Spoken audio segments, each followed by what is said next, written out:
You're safe, thank goodness. But I'm afraid nothing will change. I cannot open the door. I'll do what I can, of course.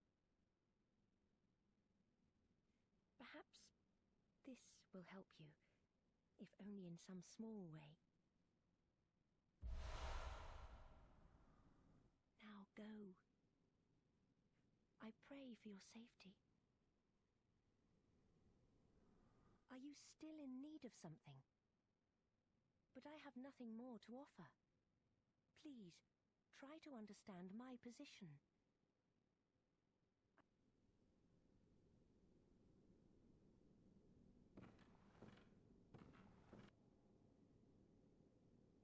You're safe, thank goodness.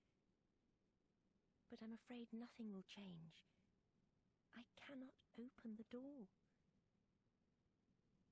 I'll do what I can, of course. Perhaps this will help you, if only in some small way. Now go. I pray for your safety.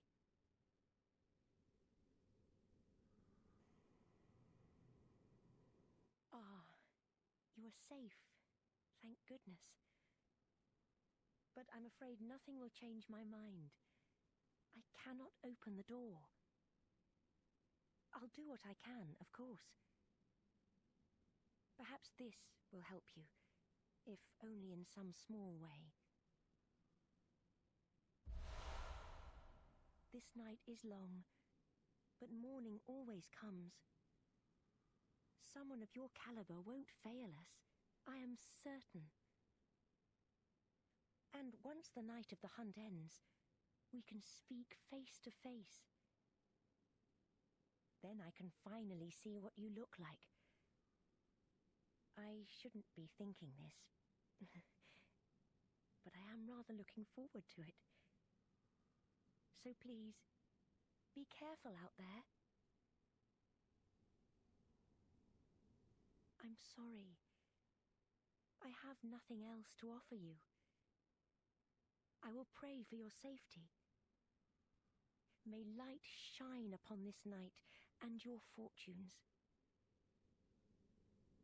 I'm sorry, I have nothing. I will pray. May light... Alright, and that is Iosefka's plotline.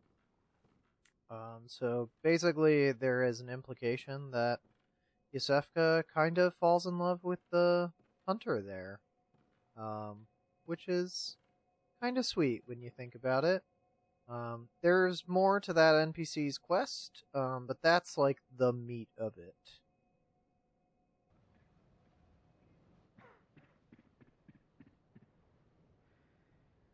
An aqueduct leads from the town south of the main bridge to the Cathedral Ward. Not a place you'd normally choose to visit, but not much of a choice with the bridge closed. Alright, and that is Gilbert's hint as to where you should go.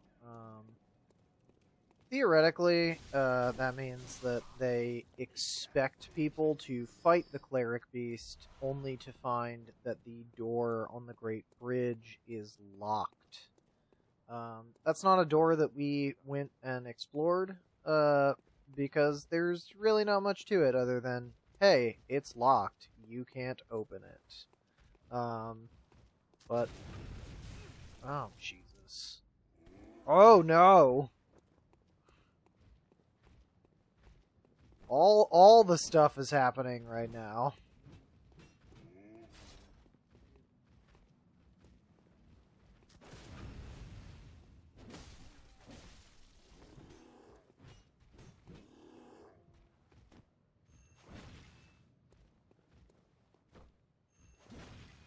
Oh, come on.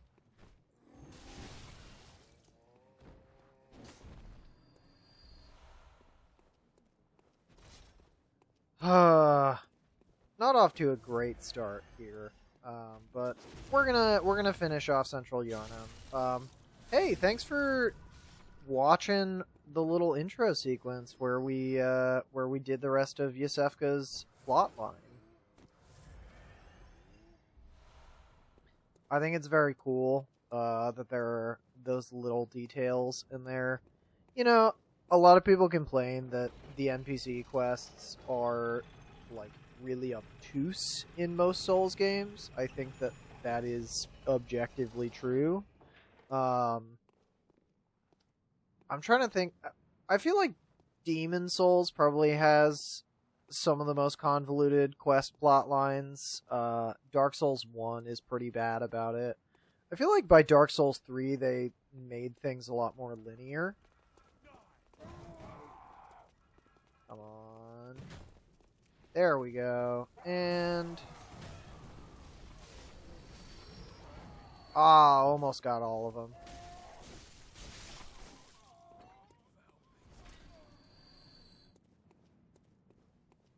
I love killing the guys on the bridge with their own flaming trap. Yeah, I feel like Bloodborne, the NPC quest lines can be convoluted, but like, unless you're trying to get the true ending, I'm not sure it really matters.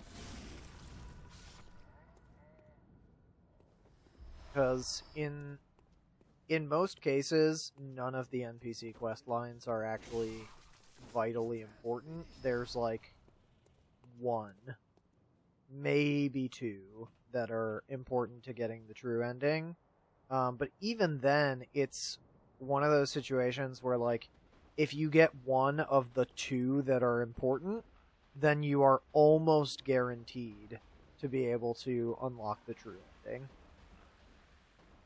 Also, hey, there's this big pig at the other end of the aqueduct. And I don't recommend you try and fight him fairly. I recommend you do exactly what I just did.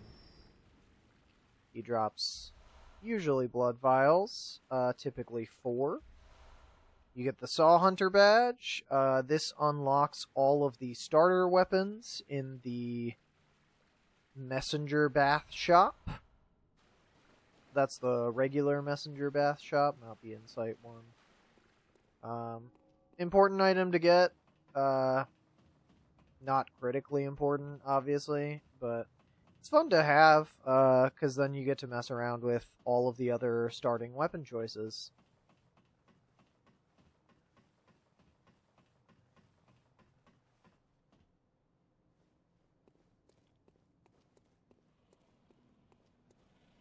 Alright, these guys are annoying. But we did go +2 on the Saw Spear. So, thankfully, we have good reach and really nice damage. Ow, ow, ow. But sometimes you just get stun locked, you know? Okay, welcome back, gang. I'm gonna try and spare you guys loading screens and boss runs when I'm playing like an incompetent, greedy player instead of a reasonable, smart, measured player. But hey, we're at Gascoigne, so here we go. Get ready for probably, maybe one of the coolest boss intro cutscenes since, like, Ornstein and Smaug.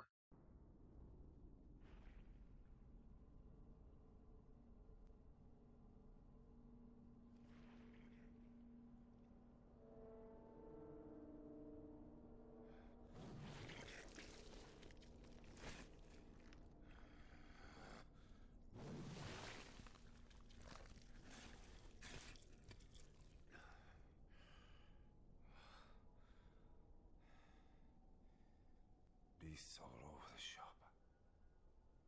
You'll be one of them, sooner or later.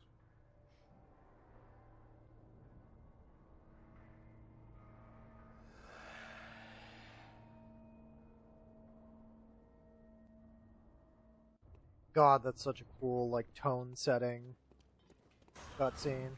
So there are a lot of ways to fight Gascoigne. I personally recommend this one. Ow. You can just kind of cheese him through these gravestones because he gets stuck on them. It's very funny. He does figure it out eventually, but then you can just get him stuck again.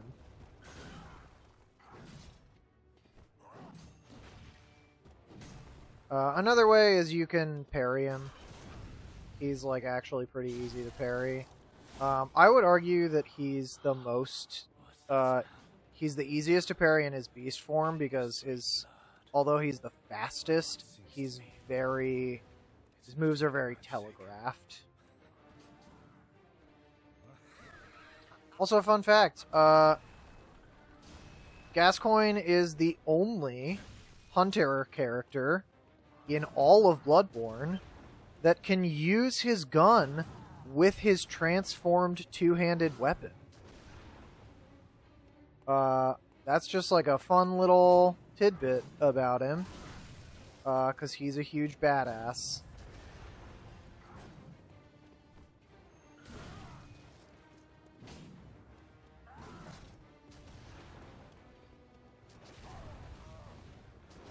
Ow. Ow. Ow! Oh no! I was trying to do the cool thing where you parry him, but then... There we go. Okay. So, part of the strategy here is you want to make this beast form stage, his like stage 3, as short as humanly possible. Because man is he strong. He hits hard. And he's fast. So even though I was saying, like, hey, he's objectively the easiest to... There we go. Yep. So that is the danger of his beast form, is that he just stun locks you into the point where he does that, like, downward swing, knockdown attack, and then you do your dodge roll out of it to get back up. And then he's right there with another one, and he does that 2 or 3 times in a row, and you're just dead, and you can't actually do anything about it. But anyway, we'll see you in a second. All right, gang. Hey, we're back. I also opted to equip the music box for this run, not because I'm gonna use it that much, but because I want to show off what it does in this boss fight. It's kind of like a less intense version of if y'all have played Elden Ring or like seen Elden Ring coverage. Less intense version of the shackle items, where it just kind of slows him down, opens him up for a few hits. So, you can use it for this fight. It's a perfectly valid strategy. But there is something very important to note about the tiny music box. And that is, if you use it while he's in his human form, I believe you can only use it twice. If you use it a third time, it instantly transforms him into his beast phase, his phase 3. Which, as you saw from my last run, hits really hard. It's not necessarily the phase you want to be in the full time. I would say his phases get increasingly deadly as they go on. Which is true of, you know, most bosses.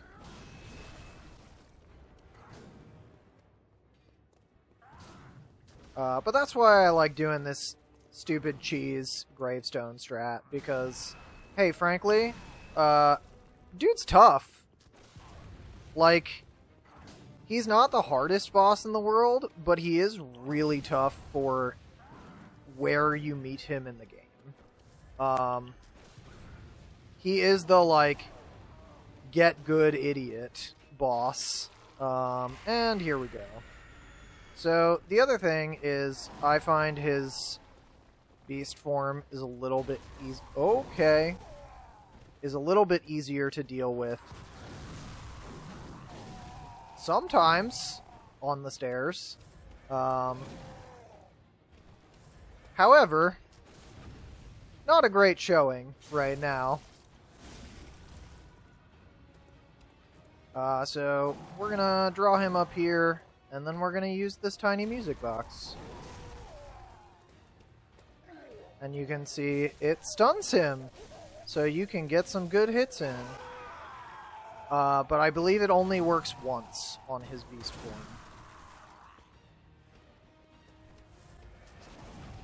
There we go, and goodbye, Father Gascoigne.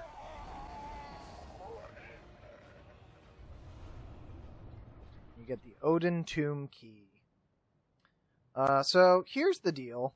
If you haven't completed Iosefka's questline, don't open this door when you immediately get this key.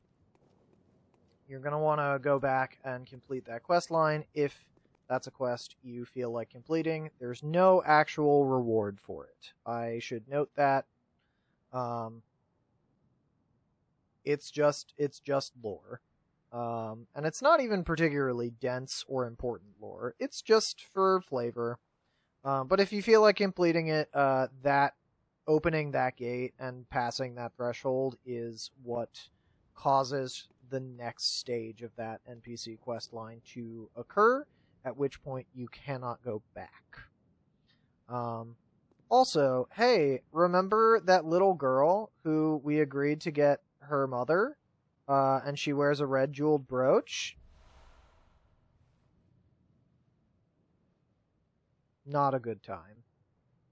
So Gascoigne fully is so engulfed in the beast plague that he does not recognize his own wife and kills her. Is the gist. Basically, what happens lore-wise to hunters is that you'll notice that you get pretty covered in blood. You also use blood echoes and, like, beast blood to strengthen your weapons and yourself. Like, you use it as your level up mechanic, right? And so you are slowly becoming, like, more and more beastly as the game goes on. And there are actual builds in the game that you can do where you just fully are a werewolf person. We might try to do that because I think it's very cool and I've never done one before. But the weapon that allows you to do that is very, very late game. You have to go pretty deep in the Chalice dungeons in order to get that weapon. So, you know, maybe if I have a ton of time to do bonus episodes, we can dig deep in the Chalice dungeons and try to do a Beasthood build. But for right now, honestly, I think it's just like, if I had to say right now, like, we're doing a Beasthood build versus we're not doing a Beasthood build, leaning towards no. It's hard. Those Chalice dungeons are long and repetitive. They can be very fun, and we are going to mess around with them a little bit. But beyond that, you know, I'm just not sure it's super worthwhile. But for right now, we're going to go back to the Hunter's Dream so that we can reload this area. There are a couple of reasons I want to reload this area.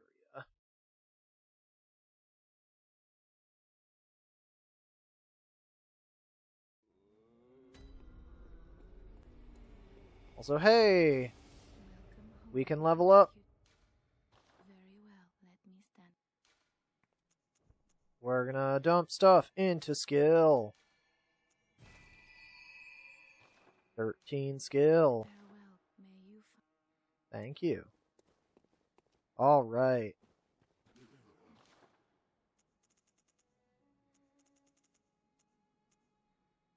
So as you can see, the Saw Hunter badge allows you to get the Saw Cleaver, the Saw Spear, the Hunter Axe, the Threaded Cane. It also unlocks Hunter Pistol, Hunter Blunderbuss in the shop. Does not unlock any new armors or any other stuff. Might unlock a few other throwables. But killing Gascoigne does let us purchase his stuff in the Insight shop. I love Gascoigne's set. I think it's really fun. On top of that, it's a particularly good set. Oh, so that meter that you just saw pop up is the Beasthood meter. As your insight gets lower, your Beasthood goes up. And if you are running high insight, you have considerably less Beasthood. You are more susceptible to frenzy damage. Hell yeah. Honestly, Gascoigne's set is worth getting, if only for the hat. His garb is pretty cool. You know, it's fun. This also works for the NPC. Father Gascoigne's set actually does work for a certain NPC questline that requires you to be a church hunter. This set does actually qualify, which is interesting. So that's that. Oops, sorry. He's got very normal pants, which I think is funny. He's just like wearing some slacks and some boots out on the town. But we're gonna go back to the hunter stuff because it is the most balanced set. It's the default, but we're gonna keep the hat because I love the hat. Let's see if Gurman is here. No, he's not. Interesting. Okay. Is he back here? Oh, shit. We might... Okay.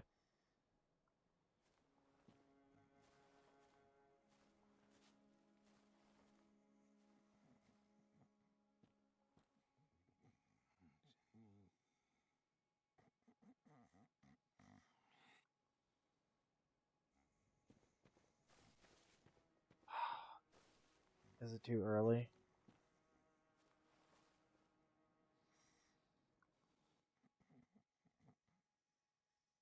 Or do you have to talk to him?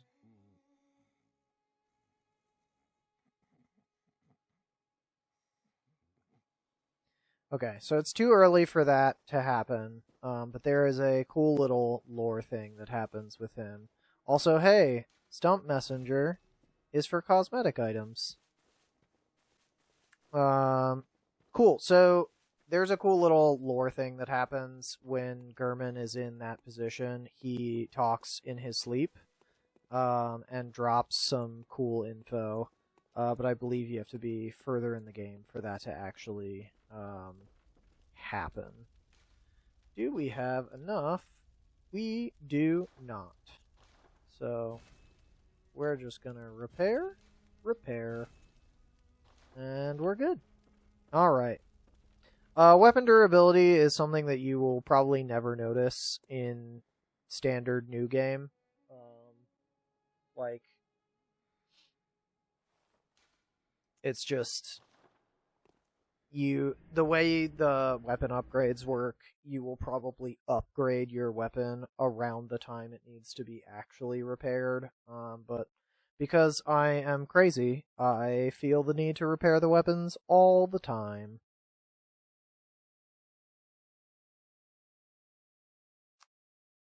Alright, so, we've actually completed Iosefka's questline. You saw that on the little intro sequence to this episode. We're just going to talk to Gilbert and go back and check on Iosefka, and also point out that there is a slight time of day change that occurs after you progress forward. It's technically still classified as the same time of day. So, like, this here is, like, sunset. It's the first time of day. The next time of day is also sunset, but it's, like, deeper into sunset, which is interesting.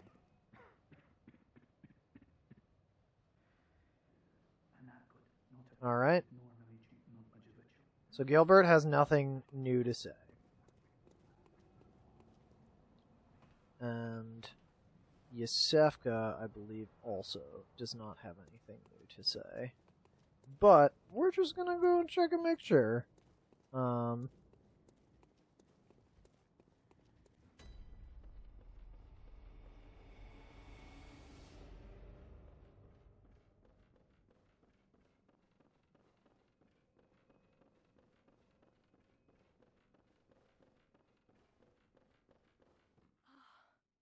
You are safe. Thank goodness. I'm sorry, though. I've nothing more to offer you. I will pray for your safety. May light shine upon this night and your fortunes. Alright. Just one last look at Iosefka's face. What do you mean, Hunter? One last look? She's gonna be there the whole game. I've played through this game. She's still there when you come back. Sure? Yeah? Correct? In a way.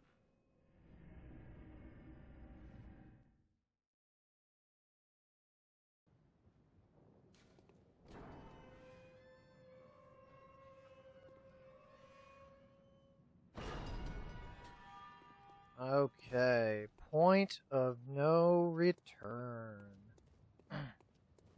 I say that as if something grand and exciting is about to happen. It really just, the game progresses a lot of quest lines as soon as you step through, because you are leaving the first zone of the game. Alright. So, if I remember correctly, this room in certain earlier versions of the game actually had like 5 or 6 lore notes in it. But when it came to the final game, there was just this one note. The Bergenworth spider hides all manner of rituals and keeps our lost master from us. A terrible shame. It makes my head shudder uncontrollably.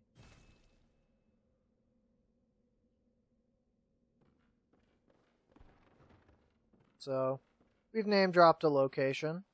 There's something about a spider. That's weird. And that's the Blood Gem Workshop tool that lets you put blood gems on your weapons, which changes the way they function. Also, hey, isn't this door pretty? Just wait until this cutscene.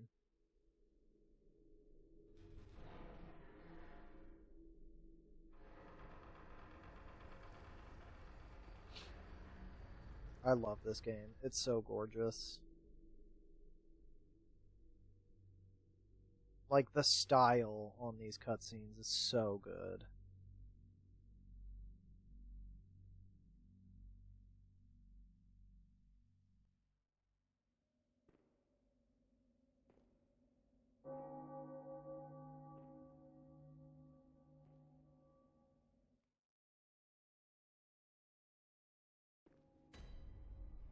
Cathedral Ward. Alright, here we are. It's Cathedral Ward.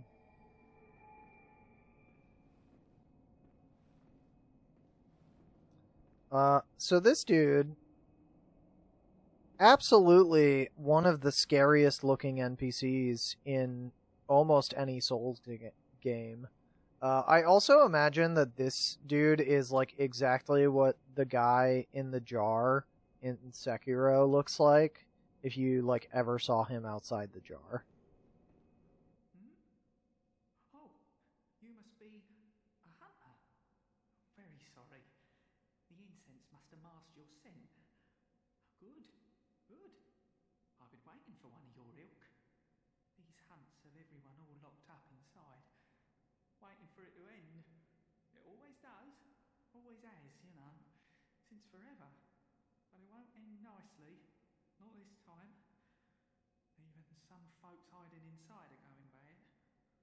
The screams of women folk, the stench of blood, the snarls of beasts, none of them's too uncommon now. Yarnum's done for, tell ya. But if you spot anyone with their wits about them, tell them about this here Erden Chapel. They'll be safe here. The incense wards off the beasts. Spread the word. Tell them to come on over. If you wouldn't mind. So that absolutely sounds like the least trustworthy thing ever, and they absolutely did it on purpose. And we'll explore why here shortly. But this guy's the best. Be asking you, but if you happen upon someone while hunting, tell them about this here Erden Chapel. If they seem worth being told, that is.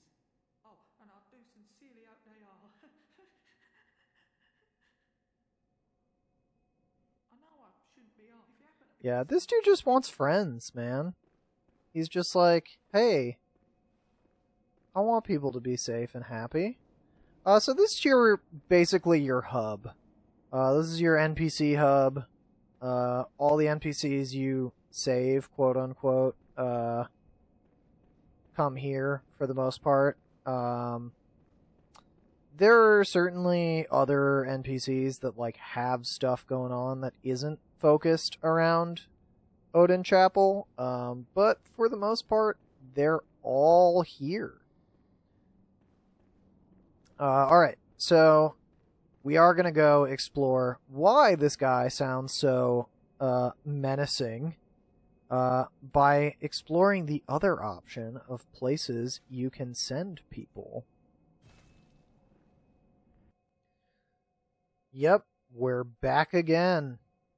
And you'll notice, actually, the lighting inside this building has changed, even. We'll go outside so we can look closer at that, but the lighting inside the building has changed at Iosefka's clinic. Given where I just came from and what I just told you we would be doing, you probably have an idea of where this might be going. Oh, well, hello. Splendid.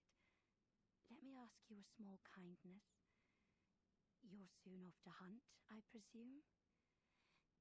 Then, if you find any survivors, tell them to seek Iosefka's clinic. Upon my Hippocratic oath, if they are yet human, I will look after them. Perhaps even cure them.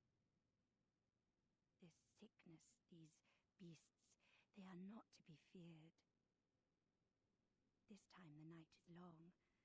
I may be trapped here, but I should do something to help. I'll even offer a reward for your cooperation. Tempted? Well, off you go then. So, that's a different voice than we're used to hearing. I wonder why that might be. Huh. I can't see the person's face from here. That's weird and different. They're wearing similar garb, but they're not the same. Because if you look... Oh, can I get it? Okay. Different eye color. Different voice, different eye color, different position. And you'll notice if you look down, they're holding a weapon. Now that seems kind of weird, right? If you find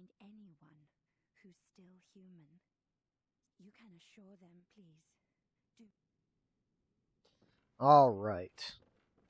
So, we now have 2 safe places to send people to.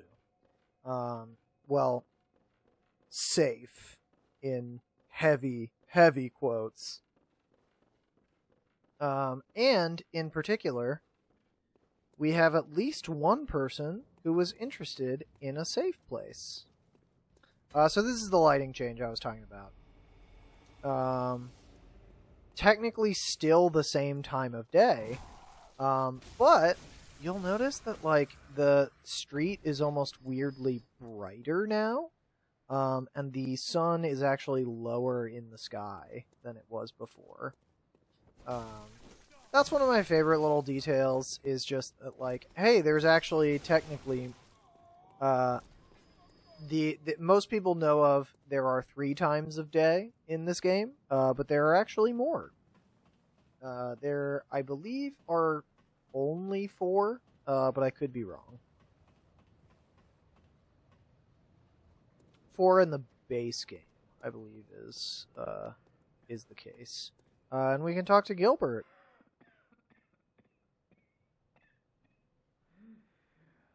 You needn't concern yourself with me. I'm afraid I'm of little help now. But before I take this,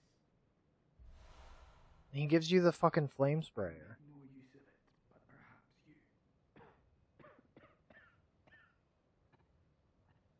And that's why Gilbert's the best. Afflicted me was incurable, but this time gave me hope. Their strange blood bought me time. I was most fortunate, unharmed by the plague of beasts. I can even die human. Oh, Gilbert. I love you so much. Your quest line also doesn't end happy. Don't you worry about me.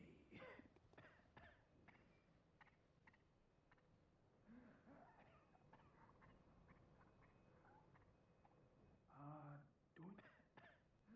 He doesn't have anything else to say, really. But, you know, he's there.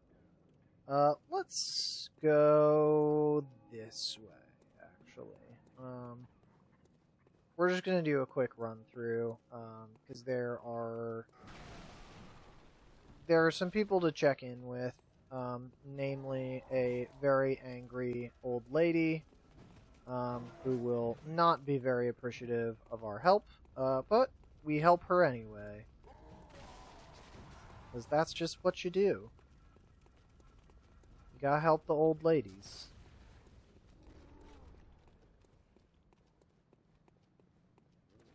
There's also the girl at the window that we can talk to.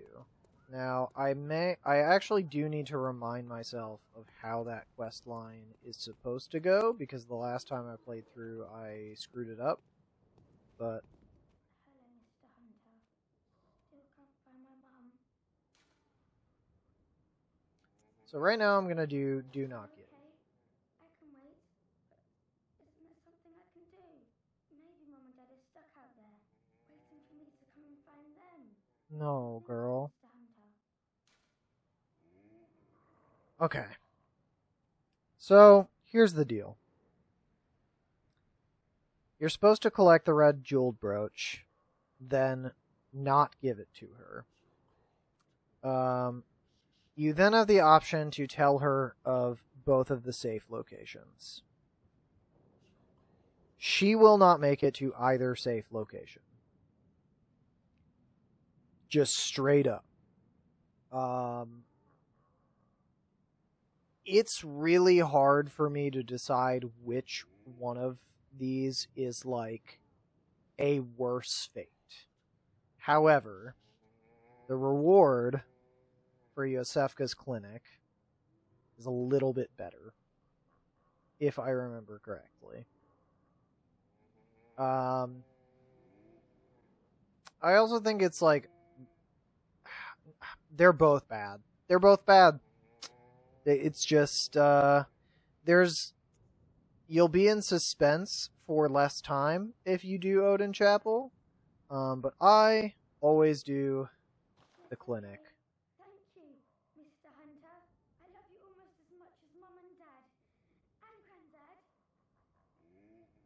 There is, I believe, no way to save this NPC. I believe if you tell her nothing, she still ventures out on her own, towards Odin Chapel. I think that's how that goes down. So it's not great. It's kind of not great no matter what. But, you know, that's kind of how these games are. Most of the quest lines are just objectively not happy. It's kind of like the Solaire quest line in Dark Souls 1, which, if you don't know, there are two options for how Solaire's quest plays out. In one of them, he goes mad and kills you, and tries to kill you, and you have to kill him. In the other one, you get ahead of him and retrieve the item that makes him go mad. And you still find him there, but he doesn't fight you. But he is completely crestfallen. Like, his heart is broken, his hopes are dashed, he is absolutely, like, inconsolable. But you can summon him for the final boss. So, you know, not a great ending either way. One of those is objectively better than the other. But it's still not stellar, I would say. Most of the NPC quest lines in all FromSoft are just that.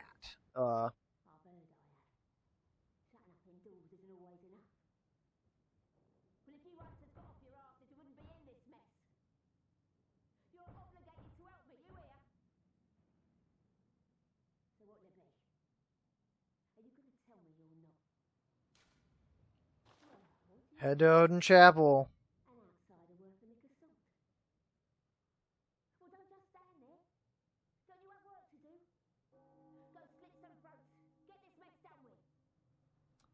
She's mean. Yeah. She's rude.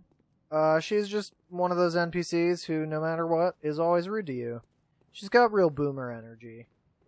Which makes sense. She's an old lady.